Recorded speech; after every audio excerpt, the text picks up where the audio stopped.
Collection എത്രയുണ്ട്? കുഴപ്പമില്ല. നിനക്കോ എനിക്കോ കുഴപ്പമില്ലാത്തത്? ഇനി ഞാൻ ഒരു സത്യം പറയാം. അപ്പൊ താൻ ഇത്രയും കാലം പറഞ്ഞതൊക്കെ നുണയായിരുന്നു.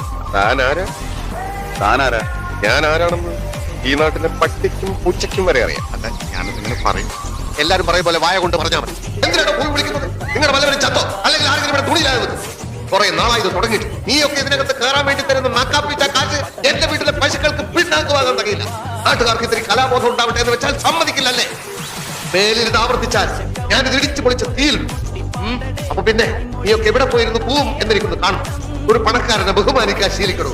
ബഹുമാനിക്കാൻ ശീലിക്കും. എന്താ ശരിക്കുള്ള പ്രോബ്ലം? പ്രൊജക്ടർ ഓടുന്നില്ല. എന്താ പ്രൊജക്ടറിന് കാലും? ഇല്ല, പ്രൊജക്ടറിന് വയറല. എന്നാ കുറച്ച് കടിഞ്ചായാലും നാരങ്ങ പിഴിഞ്ഞൊഴിച്ച് അതിന്റെ അണ്ണാക്കിലേക്ക് ഒഴിച്ചു കൊടുക്കും. ഇളക്കം നിൽക്കും. വെറുതെ അതും പറഞ്ഞ് ഒഴിയാൻ നിൽക്കണ്ട. എന്താ ഷോ ഇല്ലാത്തതെന്ന് അറിഞ്ഞേ തീരും. ഇയാൾക്ക് പറഞ്ഞാൽ മനസ്സിലാവും. എന്റെ പ്രൊജക്ടറിന്റെ ഗിയർ പോയി. പ്രൊജക്ടറിന് ഗിയർ? എന്റെ പ്രൊജക്ടറിന് ഗിയർ ഉണ്ട്, ക്ലച്ചിന്റെ സ്റ്റിയറിംഗ് ഉണ്ട്. എന്താ സാറിന് കുഴപ്പമുണ്ടോ? ഓഹോ, ഷോ ഇല്ലാത്ത ദിവസം പ്രൊജക്ടർ ടാക്സി ആയിട്ട് ഓടിക്കാറുണ്ട്. ഇയാൾ ഉരുളക്കുപ്പേരി കോളേജിൽ നിന്ന് ഡിഗ്രി എടുത്ത് വന്നിരിക്കുകയാണ്. ഒരു തർക്കക്കാരൻ. ഇവൻ ഈ പറയുന്നതൊക്കെ നേരാണോ? എന്ത്? നിനക്ക് ആരാ? ഞാൻ നിന്റെ തന്ത, ഇവരൊക്കെ നിന്റെ മറ്റു തന്തമാൻ. എനിക്ക് അർജന്റായിട്ടൊരു സ്ഥലം വരെ പോകാനുണ്ട്. വണ്ടി എടുക്കണ പൊട്ട.